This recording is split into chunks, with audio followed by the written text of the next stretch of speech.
Hello friends, இன்றைக்கி நம்ம எதை பற்றி பார்க்க போனால் ஆக்சுவலாக வந்து ஃபோட்டோஷாப் லேர்னிங் வீடியோஸ் பற்றி நம்ம போடுறோன்னு அடிக்கடி சொல்லிகிட்டே இருந்தோம். அதை பற்றி தான் இன்றைக்கி பார்க்க போகிறோம்.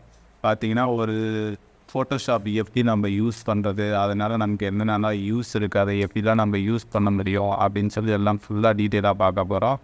அதுக்கு முன்னாடி ஹிஸ்ட்ரி எடுத்த உடனே சொல்லட்டுமா, ஹிஸ்ட்ரிலாம் எதுக்கு வரும், அதெல்லாம் ஹிஸ்ட்ரி தெரிஞ்சு நாம் என்ன பண்ண போகிறோம், பாஸ்ட்டை விட்டுட்டு ப்ரெசன்ட் மட்டும் பற்றி பேசுங்க அப்படின்னு சொல்லி நீங்கள் யோசிக்கிறதுல கண்டிப்பாக நானும் ஹிஸ்ட்ரி பற்றிலாம் சொல்லி உங்களுக்கு போர் அடிக்கணும்ல.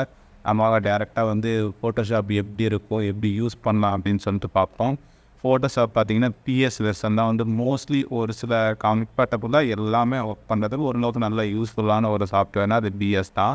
அது பிஎஸ்சில் ஒவ்வொரு இயருக்கு ஏற்ற மாதிரி வெர்ஷனுக்கு ஏற்ற மாதிரி டிஃப்ரெண்ட் ஆகும். நாம் யூஸ் பண்ணுறது பார்த்தீங்கன்னா பிஎஸ் 2018 வெர்ஷன் தான் யூஸ் பண்ணிட்டு இருக்கு. தான் ஒரு ஸ்டாண்டர்டாக ஒரு டிஜிட்டல் பெயிண்டிங் பண்ணுறதுக்கு, ஆல்ம டிசைனிங் பண்ணுறது, அப்புறம் பார்த்திங்கன்னா நம்ம இதை தான் மோஸ்ட்லி தான் நம்ம பண்ணிகிட்ருக்கோம். மற்ற எல்லா ஒர்க்கும் தெரியும், மோஸ்ட்லி நம்ம அதை யூஸ் பண்ண போகிறதில்ல.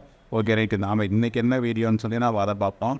ஃபோட்டோஷாப் இன்டர்ஃபேஸை ஓப்பன் பண்ணோன்னே நமக்கு ஃபஸ்ட்டு ஷோ ஆகிறது இதுதான். இதில் பார்த்தீங்கன்னா இந்த லெஃப்ட் சைடில் இருக்கிறது அந்த டூல் பாரு. இந்த டூல் பார் பற்றி ஒவ்வொன்றா அப்கமிங் வீடியோஸில் நம்ம போட போகிறோம். கற்றுக்கணும்னு இன்ட்ரெஸ்ட் இருக்கிறவங்களாம் அப்படியே இந்த வீடியோவுக்கு ஒரு லைக் பண்ணி அப்படியே சப்ஸ்கிரைப் பண்ணி வச்சுக்குவாங்க.